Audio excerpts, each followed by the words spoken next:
Staff selection commission 2025-26 సంవత్సరానికి సంబంధించి కేంద్ర ప్రభుత్వంలోని వివిధ మంత్రిత్వ శాఖలు, విభాగాలు, సంస్థలలో పలు పోస్టుల భర్తీకి కంబైన్డ్ గ్రాడ్యుయేట్ లెవెల్ పరీక్ష నోటిఫికేషన్ విడుదల చేసింది. ఈ నోటిఫికేషన్ ద్వారా మొత్తం 14,582 ఖాళీలను భర్తీ చేయనుంది. డిగ్రీ అర్హత కలిగిన వారు ఎవరైనా ఈ పోస్టులకు దరఖాస్తు చేసుకోవచ్చు. ఆసక్తి కలిగిన అభ్యర్థులు జూలై 4, 2025వ తేదీలోపు ఆన్లైన్ విధానంలో దరఖాస్తు చేసుకోవచ్చు. ఈ పోస్టులకు దరఖాస్తు చేసుకునే అభ్యర్థులు ఏదైనా గుర్తింపు పొందిన యూనివర్సిటీ నుంచి సంబంధిత విభాగంలో డిగ్రీ ఉత్తీర్ణత కలిగి ఉండాలి. జూనియర్ స్టాటిస్టికల్ ఆఫీసర్ పోస్టులకు ఇంటర్లో గణితం 60% మార్కులతో పాస్ అయి ఉండాలి లేదా డిగ్రీ స్థాయిలో స్టాటిస్టిక్స్ లో ఉత్తీర్ణులై ఉండాలి.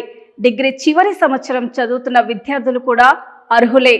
అభ్యర్థుల వయోపరిమితి ఆగస్టు 1, 2025 తేదీ నాటికి 18 నుంచి 30 ఏళ్ల మధ్య ఉండాలి.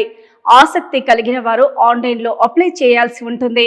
ఆన్లైన్ దరఖాస్తు స్వీకరణకు చివరి తేదీ జూలై 4, 2025గా నిర్ణయించారు.